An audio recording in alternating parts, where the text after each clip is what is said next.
Well, it was the high Australian dollar that Toyota blamed for its sacking of 350 workers yesterday. But it was the Toyota way, the way in which the workers were selected for largely forced redundancies, that has raised eyebrows. Joining me in the studio now to talk about management-employee relations tonight is Roger Montgomery from Montgomery Asset Management. Roger, welcome. Thank you, Tiki.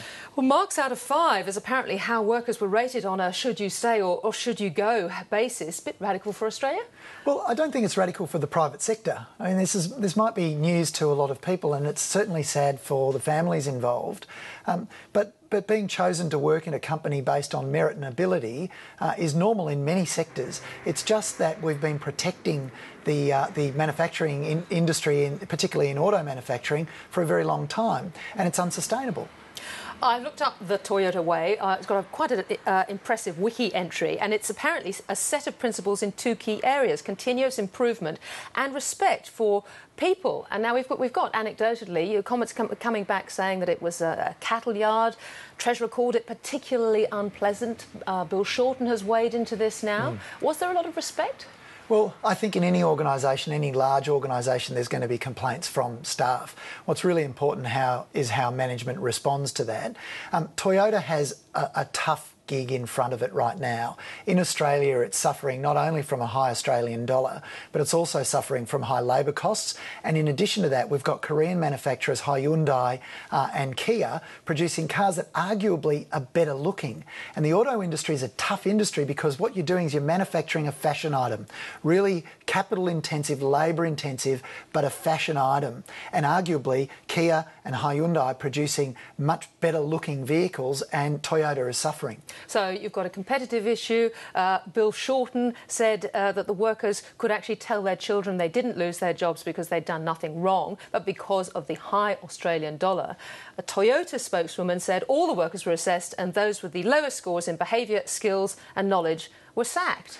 Well, that's sad for those people who were sacked, obviously, but it's a combination of factors. Obviously, the reason why Toyota has had to restructure and the reason why they've had to lay off all these workers is because of the pressures that I've already cited. So, arguably, they may have retained those staff and tried to improve them through their process over time, but they just don't have that luxury now. Suggestions tonight on the 7:30 report that are a little bit more sinister, that perhaps 50% of shop stewards and health and safety reps were taken out in that forced redundancy, denied by Toyota. And Bill Shorten is now saying that it's an obligation on Toyota to clear up any inappropriate conduct.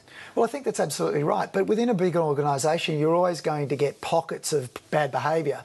And if that's the result of their survey and their assessments, then that's maybe where the bad behaviour existed. You want to talk about Leighton, I know, and that's another issue about management and employee relations, according to you.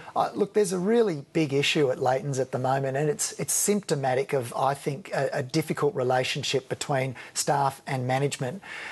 This is a business that has, over the last 5 years, for example, not grown profit by $1. In fact, analysts are forecasting profits for Leighton's for this financial year that will be less than the profit 5 years ago.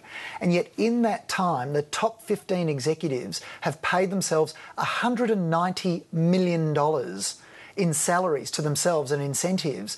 Now that's just, if you're a staff member of any company and you see management lavishing gold upon themselves in that way, then clearly you're going to be unsettled. And I think that's the root cause of Leighton's woes on the labour front. Rather than any union issue, there were reports about going slow on some of these building sites. Well, of course that's happening, but you're going to be less incentivised, even if you're represented by unions, you're going to be less incentivised if there's no excess at the management level. You're more incentivised to demand more if you see management lavishing gold upon themselves and being excessive in the way they pay themselves.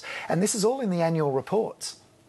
Roger Montgomery, your very good scour of annual reports. I know. Thank you very much for joining us. It's a pleasure, Tiki.